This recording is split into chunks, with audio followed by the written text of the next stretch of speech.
Nuevamente, para que no falte ninguno, se registra el diputado Calzada para hablar a favor, el diputado Menchaca para hablar a favor, la diputada Navidad para hablar a favor, la diputada Mónica para hablar a favor, la diputada Gaby para hablar a favor, la diputada Perla Martínez para hablar a favor, la diputada Alma para hablar a favor y el diputado Correa para hablar a favor. ¿Ninguno más? No. Bien. Se cierra el registro. Tiene la palabra el diputado Javier Calzada para hablar a favor hasta por 10 minutos.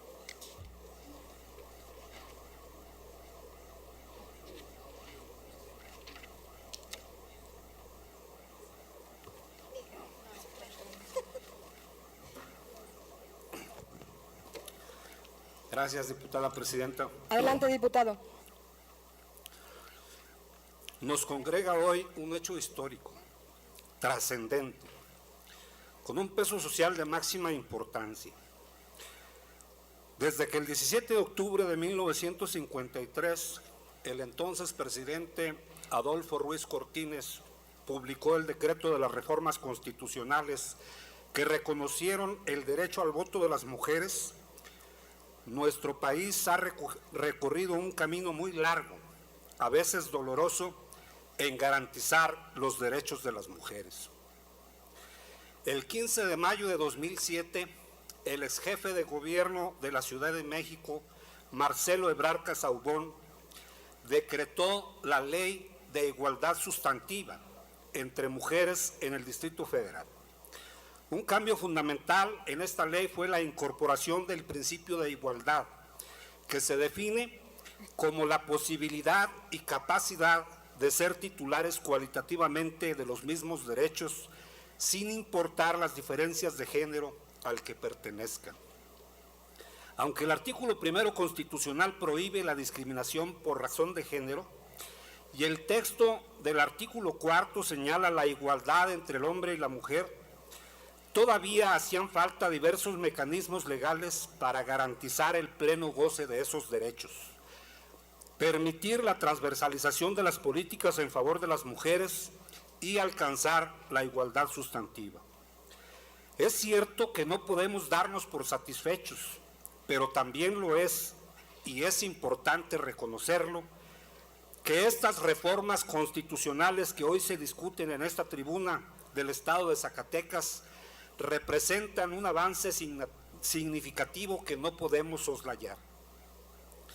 Las reformas propuestas a los artículos 41 y 115 de la Constitución, en el sentido de establecer la obligatoriedad de la aplicación del principio de paridad de género en puestos específicos dentro del Poder Ejecutivo y sus homólogos en las entidades federativas, así como incorporar el principio de paridad en los municipios, fortalece las iniciativas con proyecto de decreto que presenté en esta misma tribuna y que son sujetas de revisión para su dictamen en comisiones.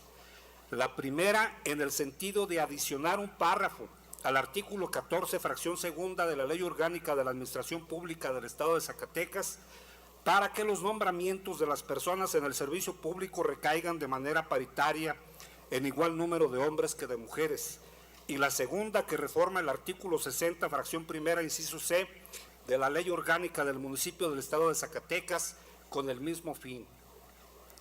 Las reformas constitucionales que hoy se discuten, que ya fueron aprobadas por unanimidad en el Congreso de la Unión y que sin duda alguna serán aprobadas por este honorable cuerpo colegiado, da un impulso definitivo para estas reformas propuestas para el Estado de Zacatecas, las que fueron presentadas el 5 de febrero y el 12 de marzo respectivamente, por lo que hago un llamado para que a la brevedad podamos trabajar los dictámenes correspondientes y, como ha sucedido en muchas otras ocasiones y por diversos temas, pongamos a Zacatecas a la vanguardia en materia de una legislación favorable para los derechos de las mujeres. No debe escapar de nuestro análisis el hecho de que, en términos generales, las reformas propuestas impactan directamente a la administración pública, ya que incorporan los principios de igualdad sustantiva y de transversalización de género en materia de participación política de las mujeres en los tres órdenes de gobierno. Es una medida proactiva de gran calado, pero no debe servirnos para generar conformismo político, ni para desviar nuestra atención del gran objetivo final, que es el de construir una estructura social naturalmente igualitaria y combatir viejos hábitos dañinos, excluyentes y destructivos. Adelanto que mi voto será a favor de esta reforma, con la certeza de que con madurez todas y todos quienes conformamos esta legislatura haremos lo propio. Primero, porque se trata de un asunto de convicción propia, porque para esta generación y las que vienen, entre ellas la de mi hija y la de mi nieta, yo quiero un mundo libre, sano, sin discriminación y sin violencia por motivos de género. Segundo, porque esta reforma es uno de los hitos más importantes en la garantía de los derechos políticos de las mujeres. Y tercero, porque es un mandato social y a él, sin excusas, nos debemos los diputados y las diputadas. Y por último, porque con humildad y gratitud debemos reconocer que nos ha tocado la oportunidad de ser parte de la historia de nuestro país en un momento de transformación sin precedentes en los últimos 100 años. Se ha dicho en el pasado que los hombres y las mujeres viven vidas diferentes, por lo tanto aportan diferentes experiencias, y que las mujeres son más sensibles que los hombres sobre los problemas de género. El trabajo del Senado de la República y de la Cámara de Diputados nos dice que esto no es cierto. El trabajo cotidiano de esta honorable 63ª legislatura nos demuestra que podamos adquirir la capacidad de reconocernos como seres humanos sin importar el género. Por eso me atrevo a decirles a mis compañeras diputadas que tengan la certeza de que tenemos una agenda en común. Quiero finalmente reconocer la lucha social que durante muchos años en todo lo largo y ancho de nuestro país diferentes liderazgos han estado trabajando por muchos años para lograr la reforma que hoy estamos a punto de votar.